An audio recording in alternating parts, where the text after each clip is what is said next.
Okay, hi everybody. Hi, I see some familiar faces. Some of you know me, some of you don't.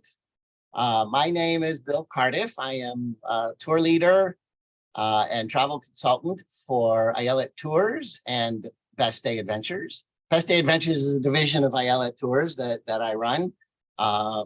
It's sort of a branded program, branded travel program that has a lot of inclusions and little extras built into it. If you haven't traveled with me before, you'll get to see what it's all about when you do travel with me.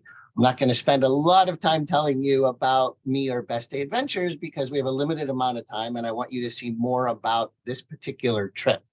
If you are interested in learning more about me and Best Day Adventures, you are welcome to contact me at any time. I'm going to put my contact information in the chat, and I'm happy to talk to you via email or phone call anytime. But I will be leading this tour. I've been in the travel business for 30 years. I've been with Ayelet Tours for the last 10 years, leading tours all around the world. I guess that goes without saying, since I'm planning a trip to Antarctica, that traveling around the world is kind of my thing. I know for some of you, you're going to say this is your 7th continent, or maybe it's your 6th or your 5th or your 4th, but everyone considers Antarctica to be the 7th continent because visiting other continents isn't as much as an adventure. But this is an adventure. This is a truly epic adventure, an experience like you cannot have any place on earth. It is an exclusive experience. It is fun. It is adventurous. It is learning. It is exploration. You may be asked the question at one point, why are you going to Antarctica? What are you going to see?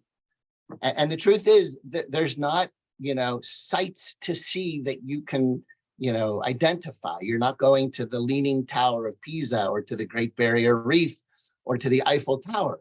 You're going to experience nature in its rawest form. You're going to experience the world the way it was created. There's no electricity, there's no tall buildings, there's no power grids, there's no traffic, there's no cars, there's no humans, except for a few exceptions, which we'll talk about briefly. It's seeing the world as it was created, uncharted territory, untouched territory. And that's what it is. It's an expedition, an exploration, a chance to see nature the way nature was intended to be seen. So it's really an incredible experience if you are so inclined to join us. I will tell you, we already have 16 people booked in the group with very limited space still available, especially single occupancy cabins. There's only a certain amount on this vessel. And at this point in time, we have almost sold out of our single occupancy spaces.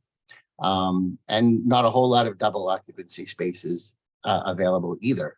I know I do have one gentleman who wants to join, who is looking for a roommate, a male roommate. So if you're willing to share with a good guy, I know him personally, he'd be a good guy to share with. We can talk later, and I do have that roommate match to make with another guy. But there's so much to talk about. There's so much to see. I want to save some time at the end for some questions.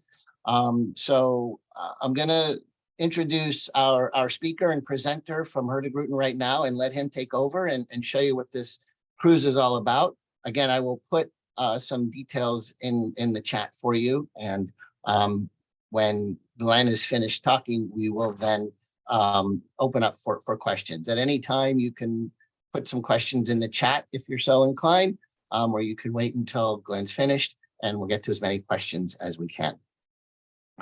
So joining us tonight is Glenn Eastwood. He is the business development manager with Hurtigruten Expeditions. He started his career in the travel industry a little over 12 years ago with just a single stamp in his passport, and he has since visited 60 countries and 7 continents. Glenn, I could say the same thing, but I started 30 years ago. So you've done a lot more traveling in about half the time. That's very impressive.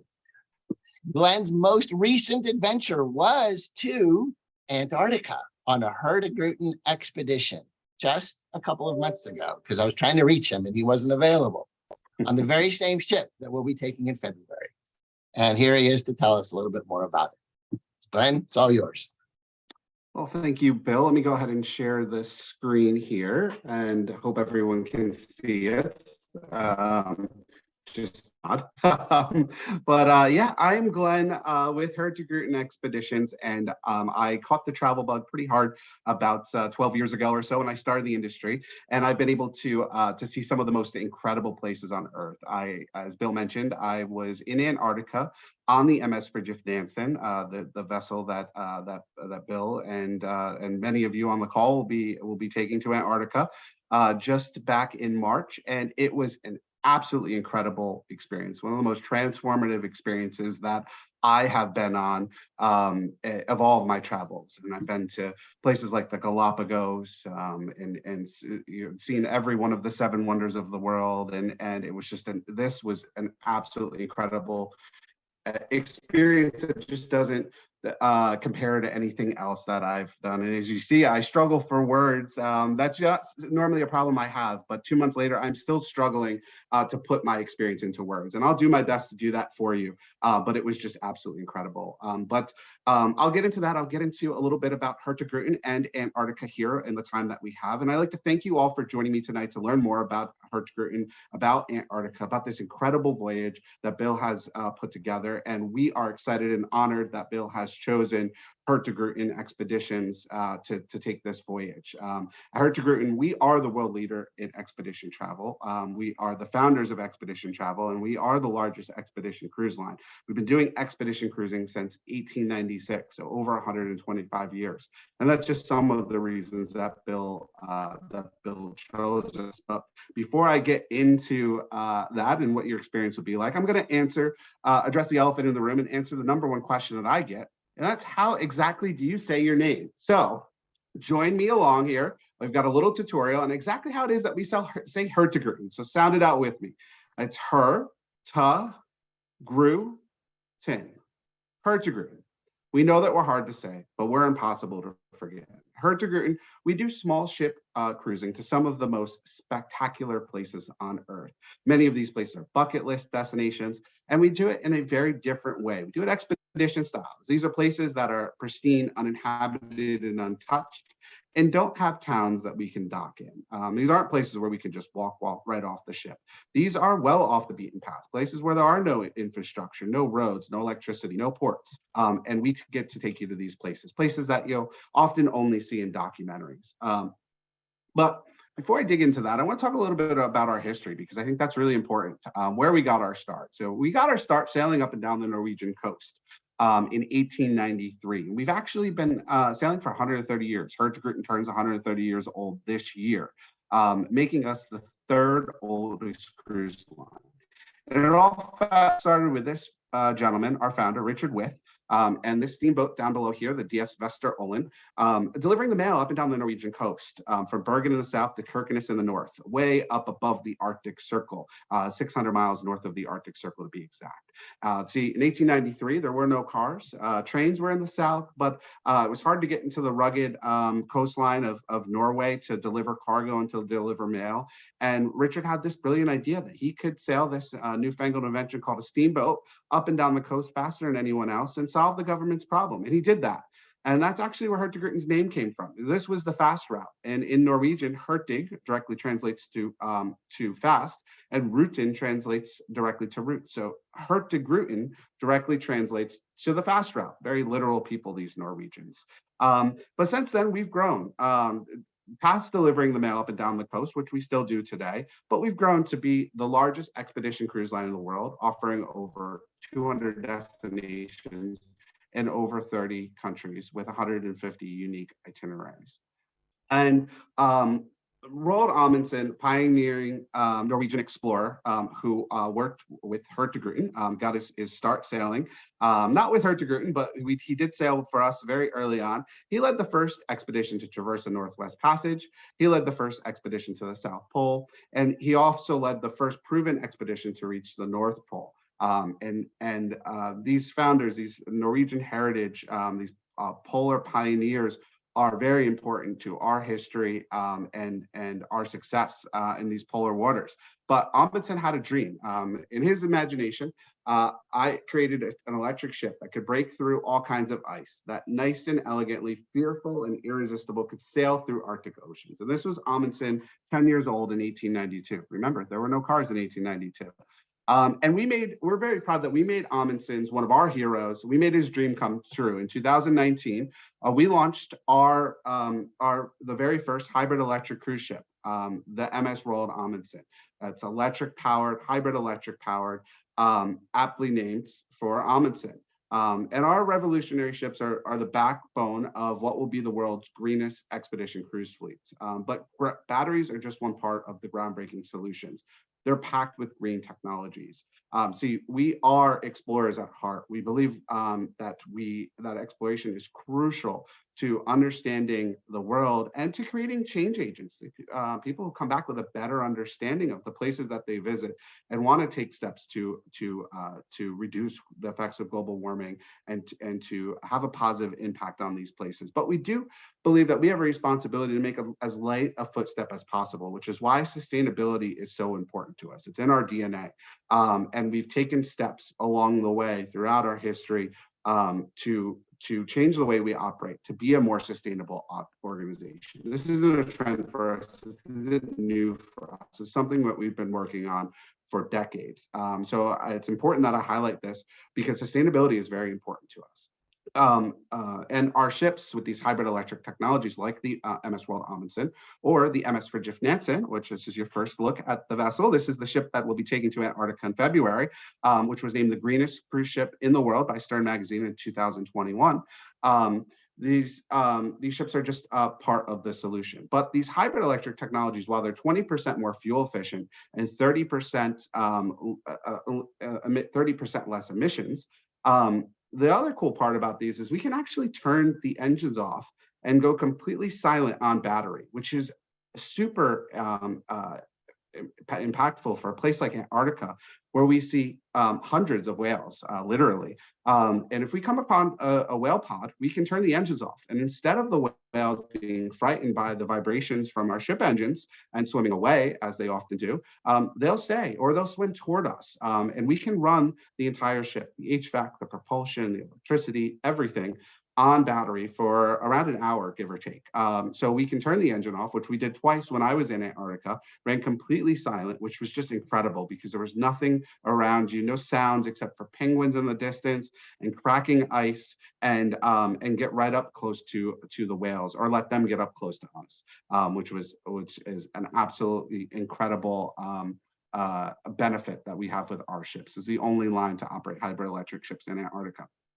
Well, as I said, sustainability is number one for us. It's in our DNA, and we're proud of the progress that we've made. I could chat through an entire hour-long webinar about all the sustainability initiatives that we've taken, but I do want to highlight a couple. First, we're a plastic-free operation, as we were the first cruise line to eliminate non-essential single-use plastics back in 2014. Before it was cool, we were the first to do it, but we've been focused on reducing plastic waste for years. Our sustainability efforts also extend to the food that we serve on board. By trading locally, we minimize transportation emissions and increase the knowledge and understanding of local foods, customs, and cultures among our guests. 85% of the food that we serve in Antarctica is sourced locally. Knowing the source also ensures the well-being of animals and the safe origin of other ingredients. We're keeping endangered and unsustainable listed seafood items off our menus, and we're reducing food waste by 30%. And the food is absolutely incredible on board, and I'll chat more about that in a little bit. We also respect nature and wildlife in the places that we visit. We observe wild animals and bird life, but it's done at a distance, so we don't interfere with their natural behaviors and with the utmost respect for their welfare and habitat. Throughout your voyage and prior to your landings, all guests are going to be briefed and educated on local wildlife and guidelines. And you also have the Hurtigruten expedition team, which I'll chat more about in lots of details. They're on hands, they're handpicked, and they're trained and certified annually to ensure all preparations, landings, and encounters with nature and wildlife happen in accordance with our strict policies and guidelines. That said, we do get up close to the wildlife in the most sustainable and conservation-oriented way. The penguins, they're going to walk right up to us. They're going to walk by us. They're as curious to learn about us as we are to learn about them. So you'll have plenty of interactions with animals, as you'll see from some of my pictures that I'm going to share with you in these slides. But I want to chat about expedition cruising and what exactly is expedition cruising and why you should choose an expedition cruise. Well, this is not your typical traditional cruise. We just pull up to a port, dock, and you walk off to experience another overvisited destination. We take our guests to some of the most remote destinations in the world, where we launch rib boats or zodiacs, those rubber boats that our guests will step into from a water level platform that I'll show you more on, folds down from the hull of our ship. And once we're safely loaded into the Zodiacs, send you off on an adventure. And depending on where we are in the world or the weather, you might get to do a landing, a scenic cruise, or even an ice cruise. You may think, oh, these are very active trips. You can be as active, do as much or as little as you want. These are trips where we have all age groups on board. In my Zodiac group, when I was in Antarctica, there was a gentleman who was 87 years old, with all of the mobility restrictions that you would expect from an 87-year-old. And he was on every landing, every scenic cruise, and he got out. Now, he didn't do the hikes and he stayed close, but he would get off and he would just stand with hundreds of penguins and just have the best time. So you don't have to be overly active on these trips. Here, you're venturing off into some of the most pristine, untouched, and stunning places in the world. And it's really like stepping into a nature documentary. These are once-in-a-lifetime experiences. We don't have any Broadway shows on our ships, no casinos. Excuse me a minute. Everything is focused on science and education. Expedition cruising is about active exploration, so you can get up close to the natural world, but in the most sustainable, authentic, and immersive way possible.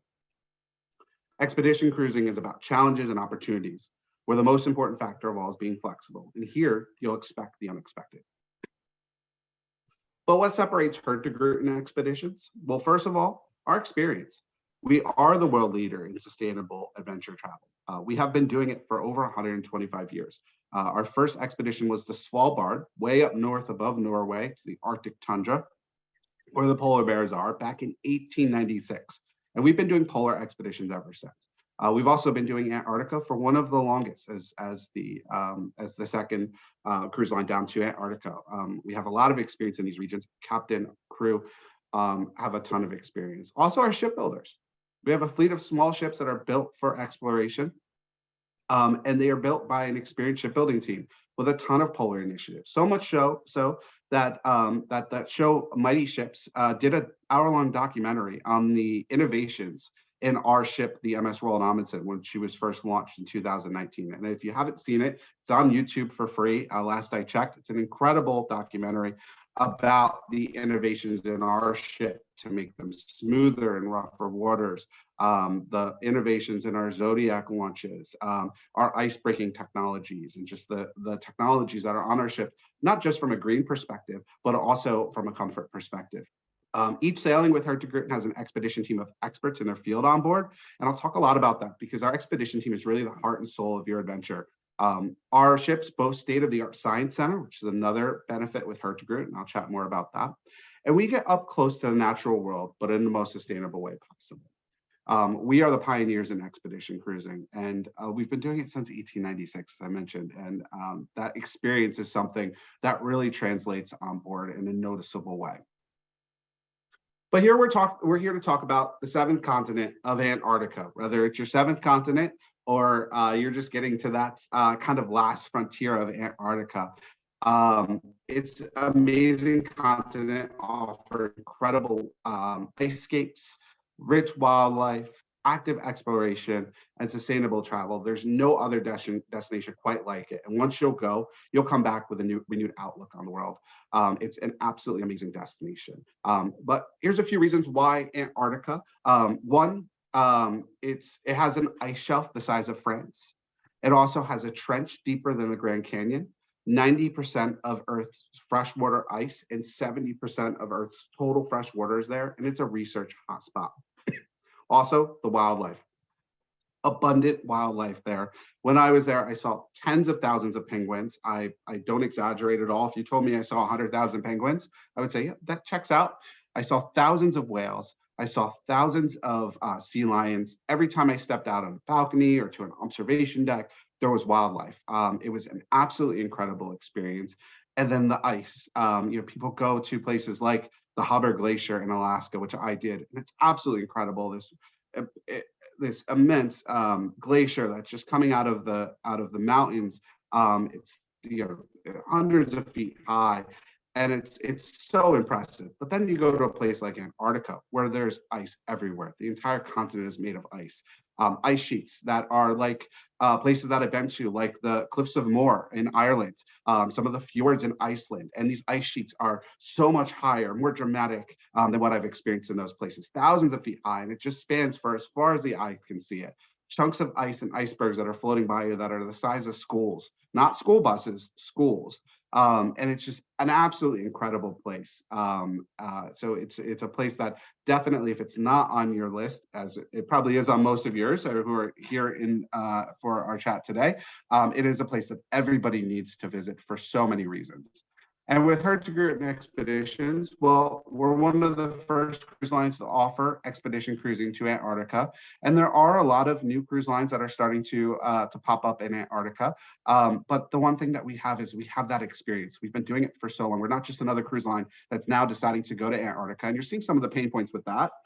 With some of the kind of reviews and feedback and news articles, but we have that experience.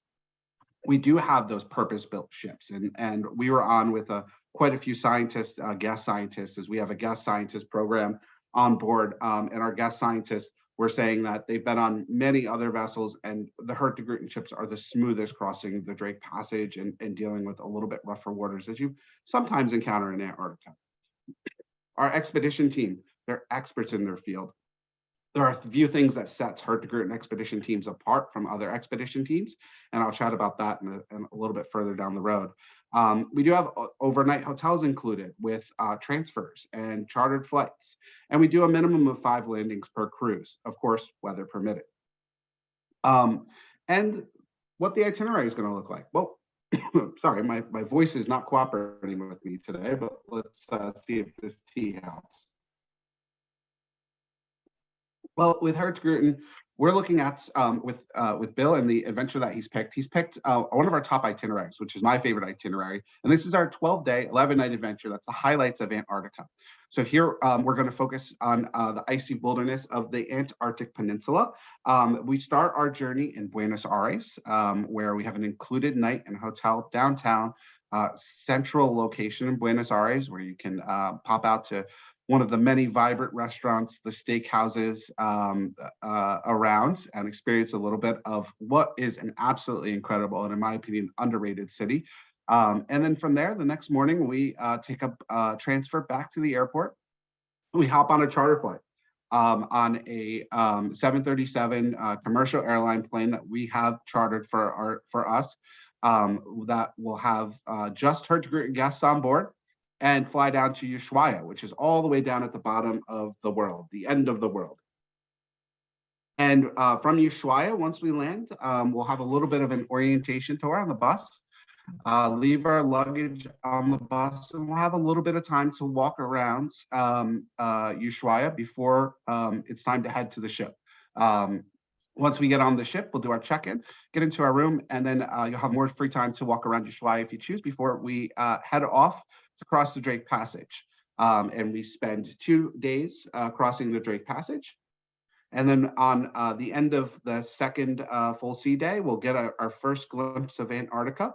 And then we'll start our adventure. And we are going down to the peninsula of Antarctica. And of course, our itinerary and everything is weather dependent. So we are going to go in areas that are going to give you the best experience based on what the weather's looking like, which is sometimes very unpredictable.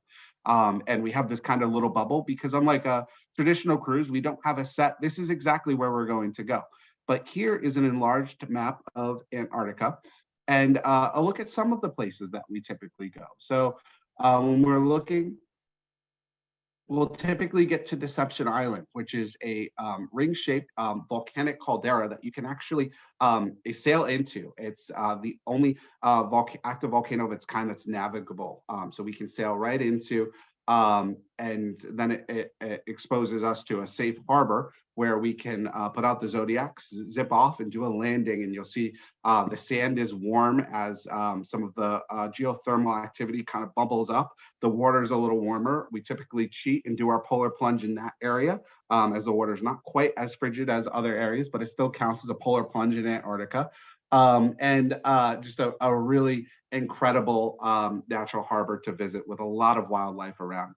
We'll also then typically get into the Aurora Channel, which is a great area of icebergs. There are massive ice sheets that are coming down, and we actually saw a piece of a pretty far distance, but you can still see it, a piece of ice, an iceberg calve off of a piece of the glacier and fall into the water. It sounded like thunder.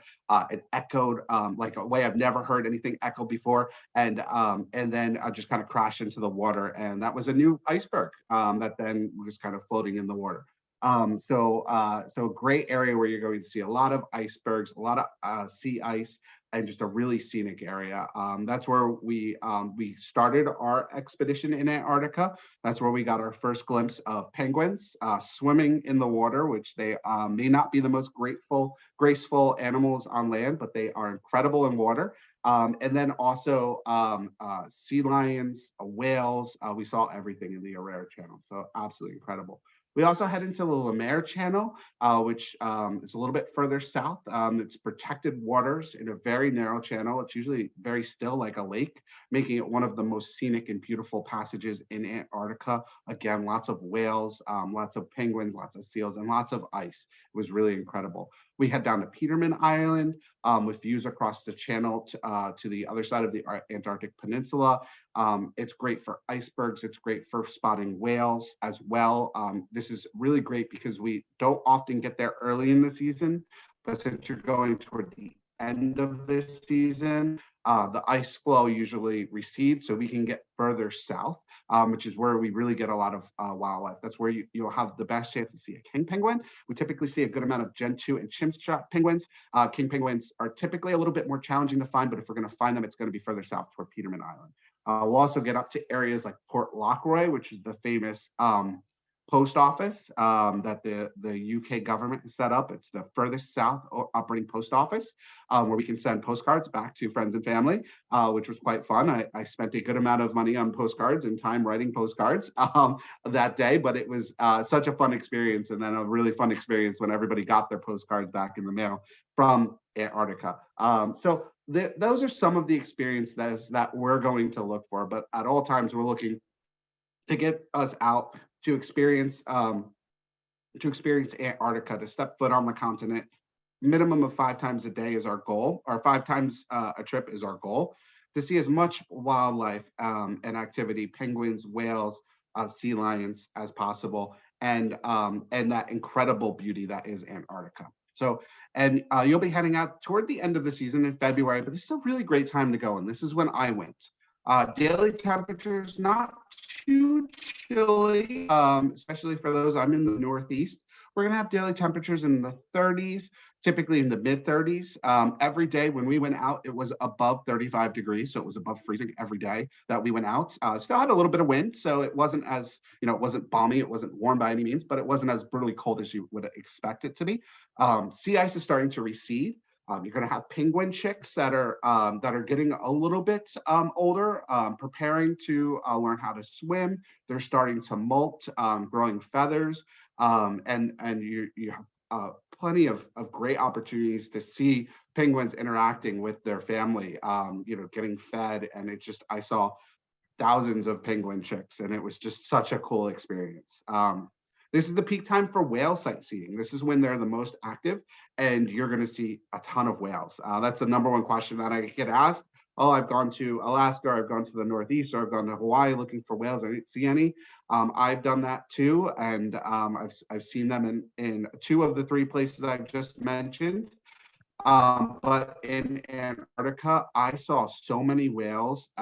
Every time I looked out the window, there was whales. There were thousands of them. They're just so abundant down there because it's such prime feeding waters. And it will be February, will be peak whale sightseeing. And also fur seals are more common too. So you're going to see those seal pups that are starting to get a little bit older, and you'll see fur seals then. And here's a look at some of the activities. What can we do? Well, there's a wider range of activities. One, wildlife. The center picture with the penguins and the mountain in the background. It's not the best Photoshop looking picture because it's one that I took. But this is a real picture that I took. Our landing site was right there. Our Zodiac is to the left of this picture, probably about 15 feet or so. And this is as soon as you step foot off the Zodiac, this was our very first landing, and this is what we saw. And if I turned around, there were 4 times as many penguins behind me from where this photo showed. Tons of opportunities to interact with wildlife, specifically penguins. You'll see so many penguins on this trip. Zodiac excursions, like the photo right below that, this picture of a leopard seal, very elusive, very aggressive seals that we got to get a little bit up close to here, and spotted one resting on a chunk of ice. But you'll see tons of this. You'll see penguins resting on ice. You'll see penguins trying to swim away from seals. You'll see them feeding. It's an incredible experience. Hiking. This is right next to Port Lockroy, and we had the opportunity to hike. It was about a 20-minute hike for those of us who chose to do it. Not everyone did. There was tons of wildlife down near the landing site, and there was also an abandoned base that you can see just a little bit above my shoulder there. That's me in that picture.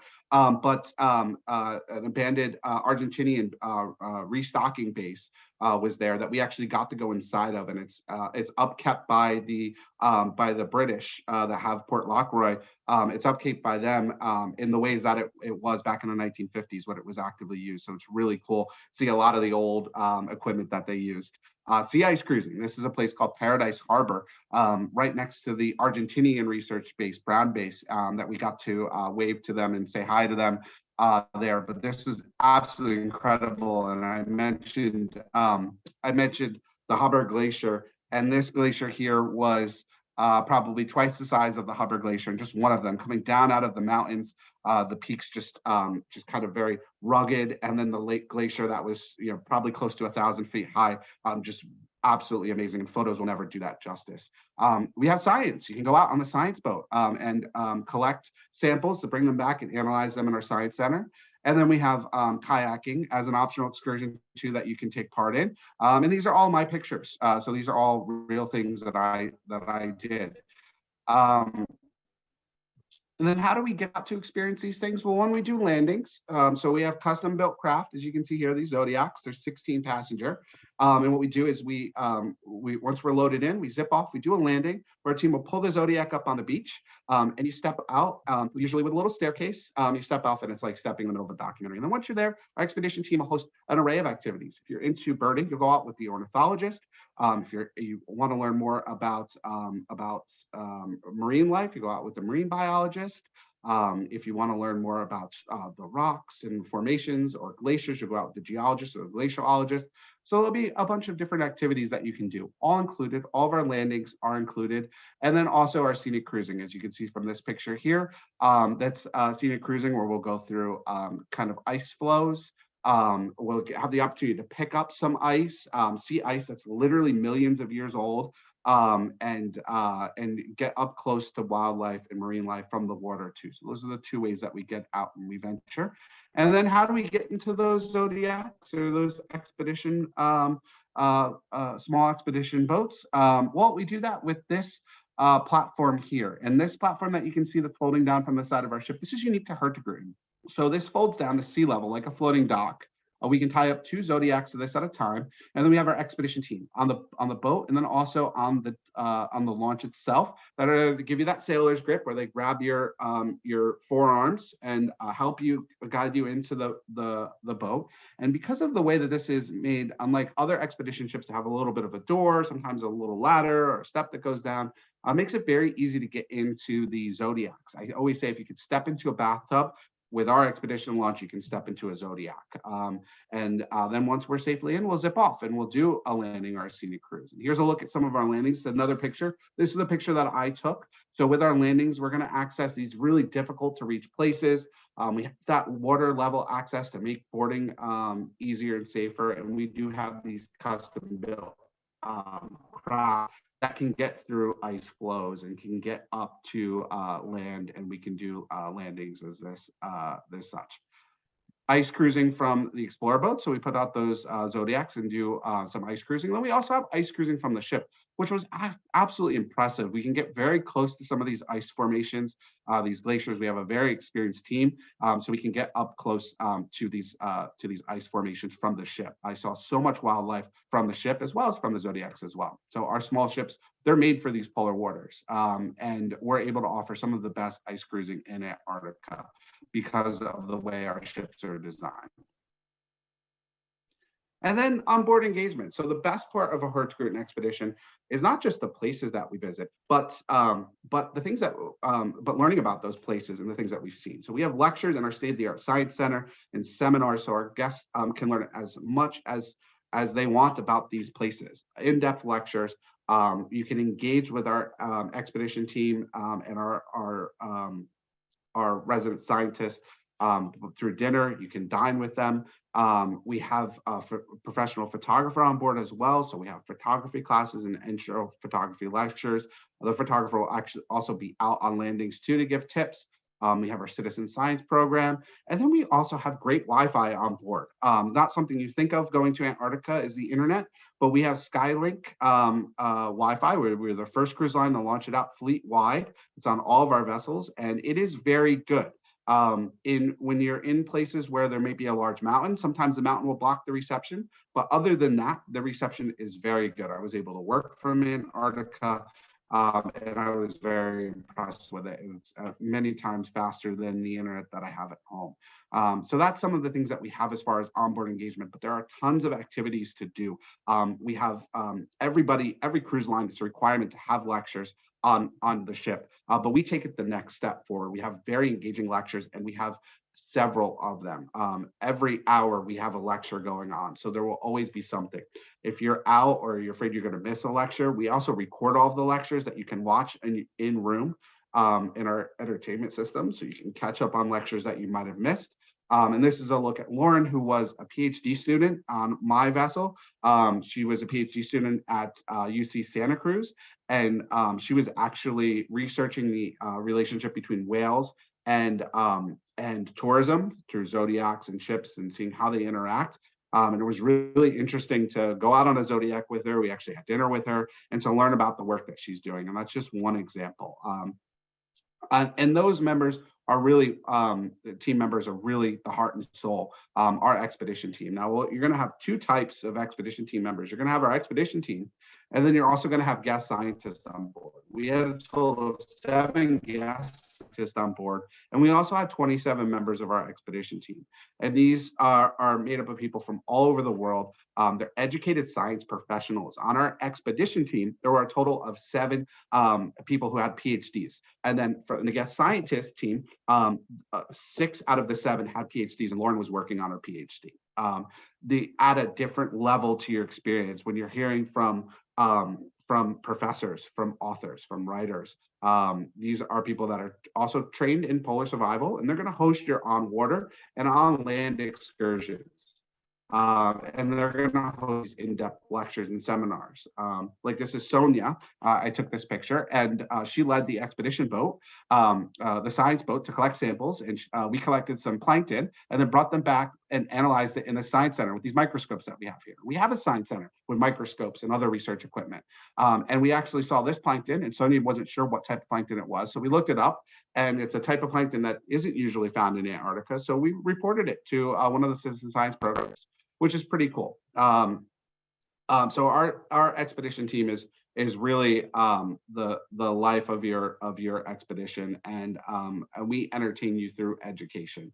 One thing that separates us from other expedition lines is the expedition team, the lecture programs that we have on board, and then also the team members themselves.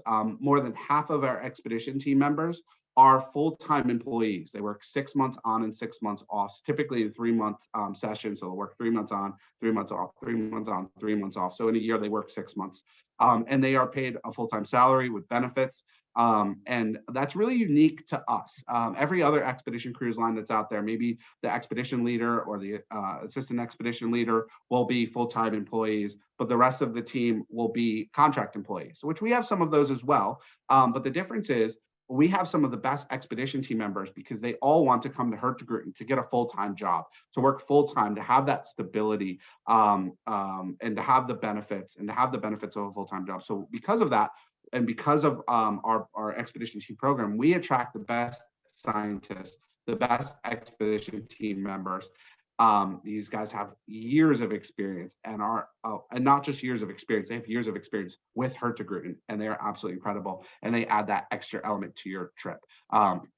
We have that citizen science program as well, beyond our expedition team, that our expedition team will help you take part in, where you can collect data through wildlife sightings and science boat activities, analyze it back in our research center, and then also report some of your findings.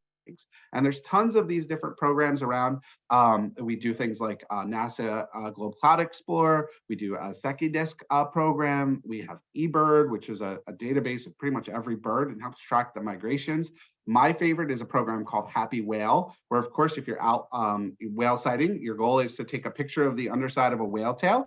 And if you do that, you can upload that photo to this Happy Whale database, and you'll identify the whale off the tail, kind of like you do with a fingerprint, which is pretty remarkable.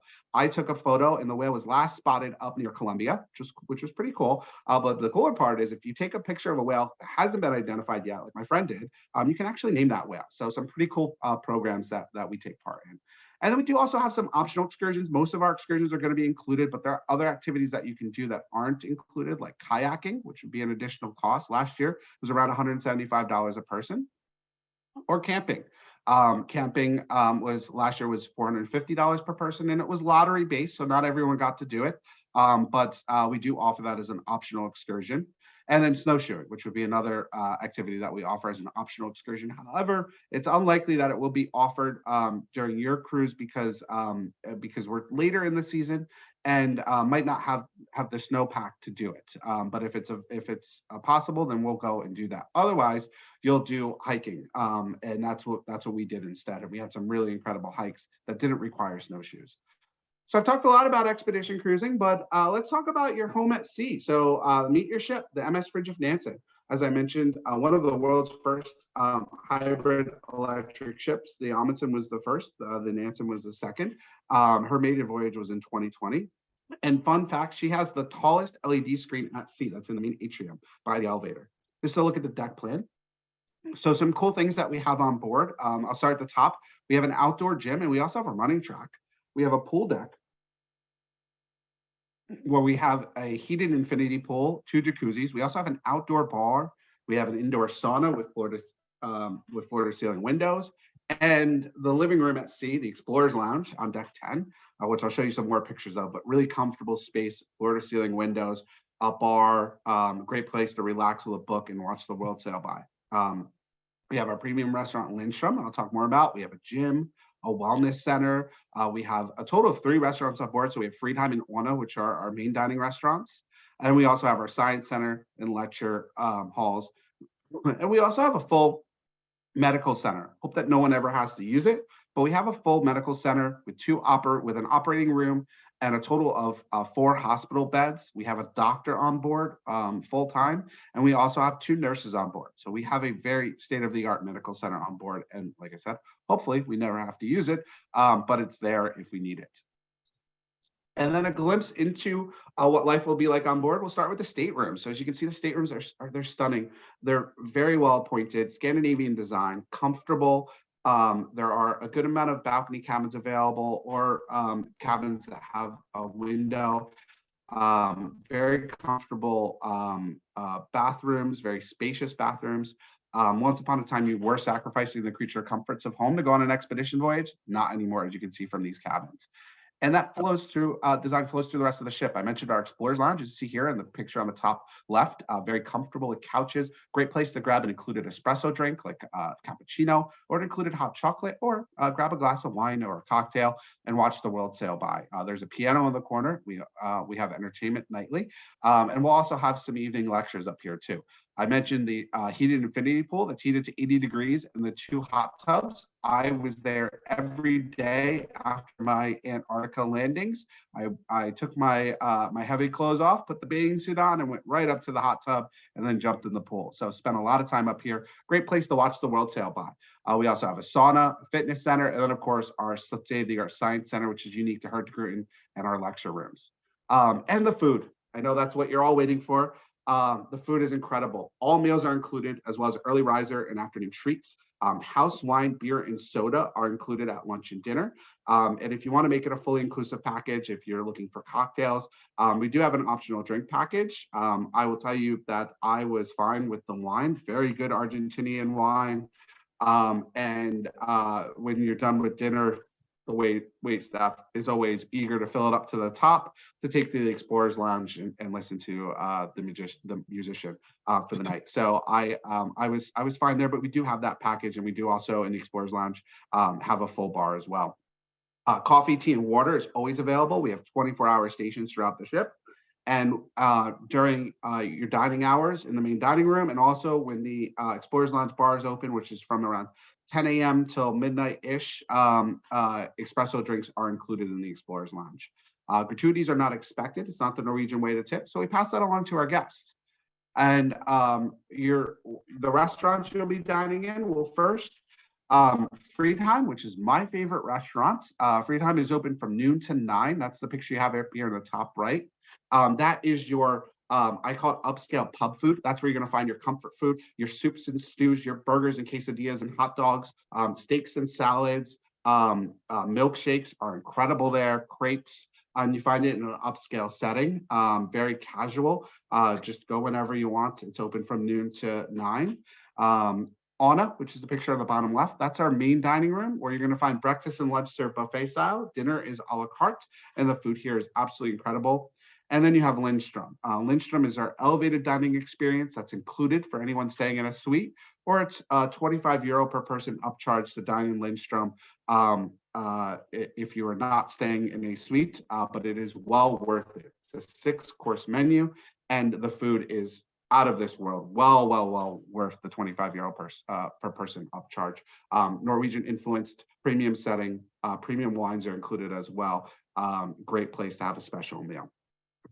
And that wraps up my presentation for the day. I hope you've enjoyed it. I hope you've learned a little bit about Antarctica. So I hope that we'll be welcoming you on board in February.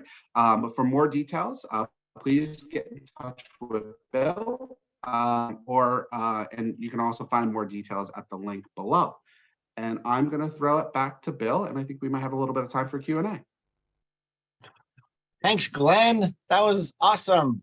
You brought back some really good memories for me. I've actually been to Antarctica before with Hurtigruten, which is why I've come back to Hurtigruten, because it really is an epic experience. I started saying that word a lot lately since I started planning this Antarctica trip. The word epic just seems to fit.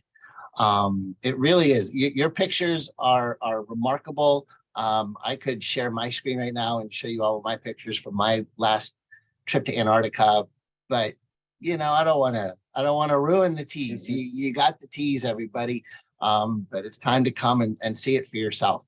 If you're truly interested in this trip and you want me to share some of my experiences with you too, I just put my contact information in the chat. I also put our website with all the details earlier in the chat. You can call me, you can check out the website, you can see all the details for the trip itself that departs on February the 16th, 15th or 16th, I forget. So before I wrap it up, let's do some questions. I have one question so far. If anybody else has any questions, go ahead and type them in the chat right now. One question that someone asked, Glenn, excuse me, was, is there diving available as an option? There is not diving available as an option with us. We do offer a polar plunge, but we do not offer diving. I haven't heard of any other lines offering. I know that's something that we do offer in some of our Arctic destinations, but I believe there are some pretty tight restrictions around diving in Antarctica, as there is in most things in Antarctica. It's very well policed for kind of some what you can do and what you can bring in. But it's certainly something that we unfortunately do not. Okay, yeah, I could see it being somewhat of a risky endeavor too, with icebergs floating around and whales swimming around and whatnot. But I've done the polar plunge. It is quite the shock to the system, but I have a certificate. Yeah. And I post it proudly on my credenza near my office, if anybody is so inclined. Do you have it framed, Bill? I do have it framed. Yeah. Yes. I haven't got mine framed yet, but it's on my to-do list. Yes, I got a certificate as well for completing the polar plunge. And you'll all get a certificate that it's actually pretty neat. It has the coordinates of and a pinpoint on a map of where you did the polar plunge to and what the water temperature was. Yeah, got it. Yeah, it's a pretty cool experience. It's not for everybody. You know, you got to be willing to completely submerge yourself. You jump off a dock and you go straight in, and you got to get your head submerged to get that certificate. For some people, that's a keepsake. For some people, that's like, are you crazy? Okay, so next question I have: how many passengers are on the ship, Glenn? So it's a maximum occupancy of this particular ship of 500 passengers.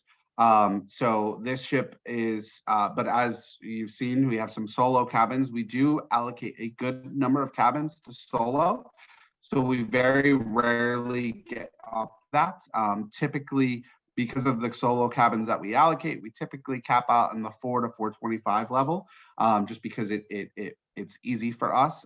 We've been doing this this 400 to 500 passenger operation for quite some time, and we've gotten it down. We've gotten it down to a science. We have larger expedition launches that have two Zodiacs can launch at one time. We have tons of activities on board to keep you entertained with the lectures and the science center and the seminars. And because we are Norwegian, we are very efficient in our operations, and it runs like clockwork.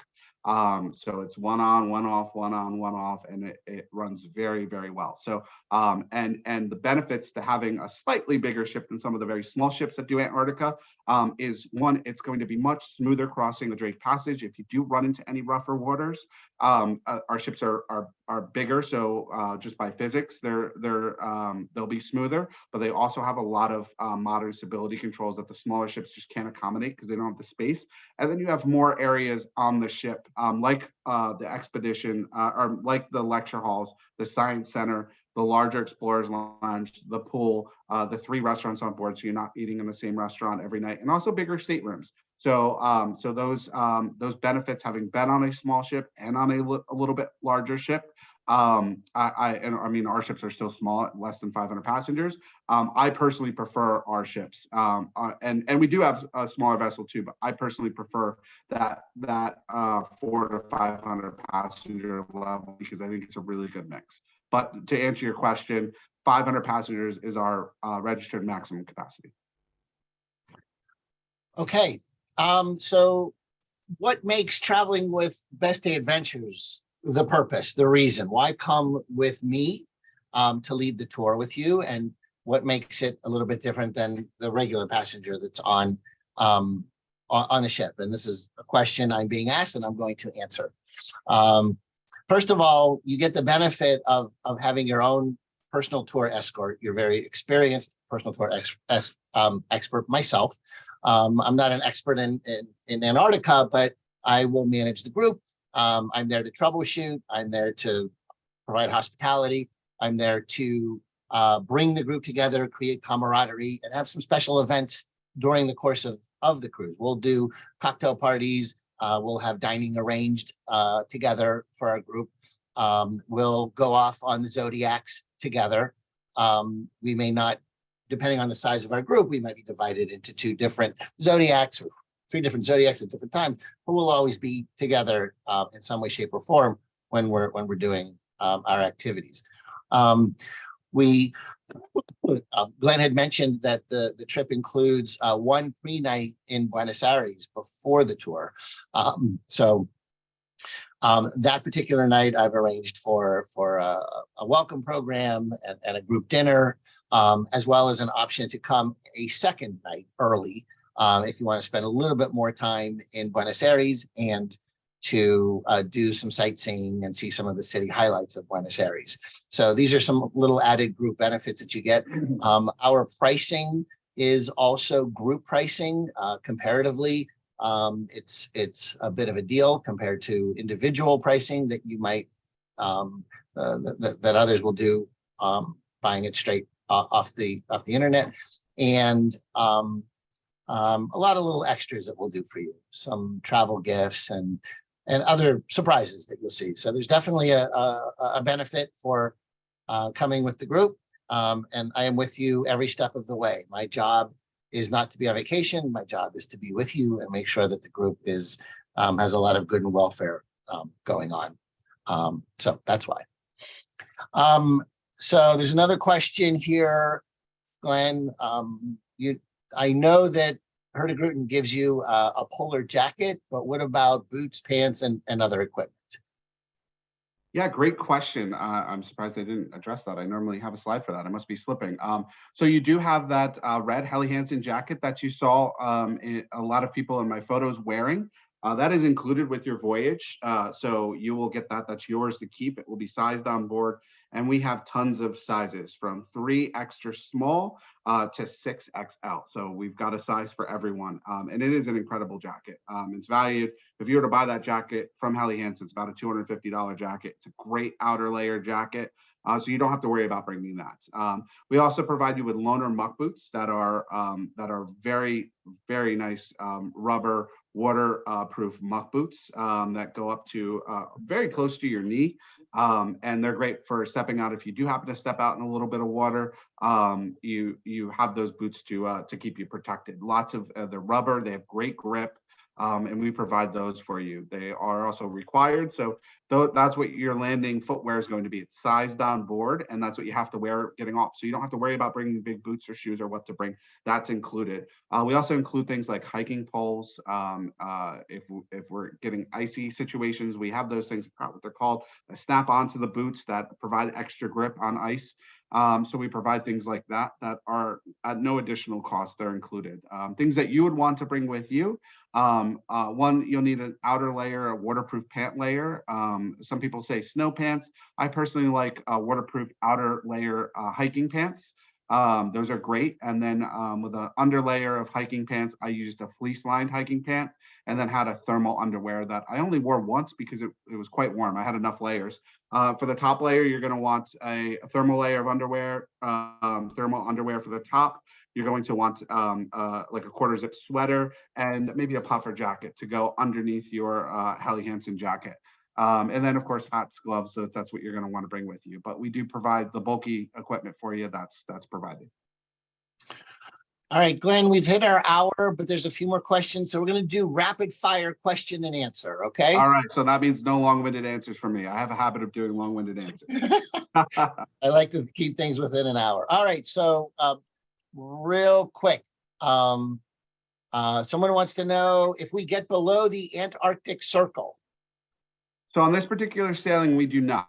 So we don't attempt it on this particular sailing. We do have longer itineraries that will go up to, it's about a 20-day itinerary that Bill went with the 12-day itinerary. In the Arctic Circle, it's very challenging to cross. So we don't have a 100% success rate on it. This sailing, I love this sailing. I think it's a great itinerary and a great way to see Antarctica. But and when we're not trying to cross the Antarctic Circle, you get to see more of the spectacular Antarctica because we don't have that as our mission point to cross the Antarctic Circle. So I personally love this sailing. I think it's a great way. But short answer, no. Sorry, I'm done with long-winded answers. It's just a part on a map. It's not something you actually see in the ocean anyway. But it makes sense because the way Antarctica is, geographically located, this is the part that you see from South America. You could also depart from New Zealand and see the I don't know, the western southern hemisphere. I don't know how. It's weird how it works, but it's the other side of Antarctica.